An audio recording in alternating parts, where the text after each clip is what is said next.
Hello guys, അപ്പോൾ ഞാനൊരു 50 days of face pack challenge ചെയ്യാമെന്ന് വിചാരിച്ചു. അപ്പോൾ അതിൻ്റെ ഡേ 1 ആണ് ഇന്ന്.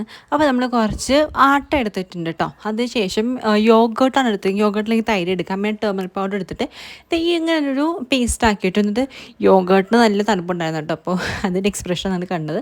ഫേസിലും നെക്കിൽ അപ്ലൈ ചെയ്ത് കൊടുക്കുക. ഞാൻ ഇപ്പോൾ ജസ്റ്റ് ഫേസിൽ മാത്രമേ അപ്ലൈ ചെയ്ത് കൊടുത്തിട്ടുള്ളൂ. എന്നിട്ട് ഇങ്ങനെ ഒരു ഈവൻ ആയിട്ടൊന്ന് ജസ്റ്റ് അപ്ലൈ ചെയ്ത് കൊടുക്കുക. എന്നിട്ട് ഒരു ഹാഫ് ആൻ അവർ കഴിയുമ്പോഴത്തേക്കും ഈ ഒരു രൂപത്തിൽ കിട്ടും. നമ്മൾ ജസ്റ്റ് വാഷ് ഓഫ് ചെയ്ത് കളയാതെ. ഇതാണ് കേട്ടോ എൻ്റെ ആഫ്റ്റർ റിസൾട്ട്. നമ്മൾ എപ്പോഴും ഫേസ് പാക്ക് അപ്ലൈ ചെയ്ത് കഴിഞ്ഞിട്ട് മോയ്സ്ചറൈസ് ചെയ്യണം. അപ്പോൾ അതിന് വേണ്ടി എടുത്തിരിക്കുന്നത് ഡോക്ടർ റീഷൽസിൻ്റെ റൈസ് വാട്ടർ ക്രീമാണ്. അപ്പോൾ ഇത് നല്ല അടിപൊളി ക്രീമാണ്. ഞാൻ ഫ്ലിപ്കാർട്ടിൽ നിന്ന് വാങ്ങിച്ചാണ്. ജസ്റ്റ് ഫേസിലും നെക്ലേസിനും അപ്ലൈ ചെയ്ത് കൊടുക്കുക. നല്ല ഹൈഡ്രേറ്റിംഗ് ആയിരിക്കും കേട്ടോ. ഫേസ് ഒരിക്കലും ഡ്രൈ ഔട്ട് ആവില്ല. എല്ലാ സ്കിൻ ടൈപ്പുകാർക്കും യൂസ് ചെയ്യാം. ഓയിലി സ്കിന്നുകാർ ഫേസ് പാക്ക് അപ്ലൈ ചെയ്തിട്ട് അങ്ങനെ തന്നെ വിടല്. അവർ മോയ്സ്ചറൈസ് ചെയ്യണം കേട്ടോ. അവർക്ക് നിർബന്ധമാണ്.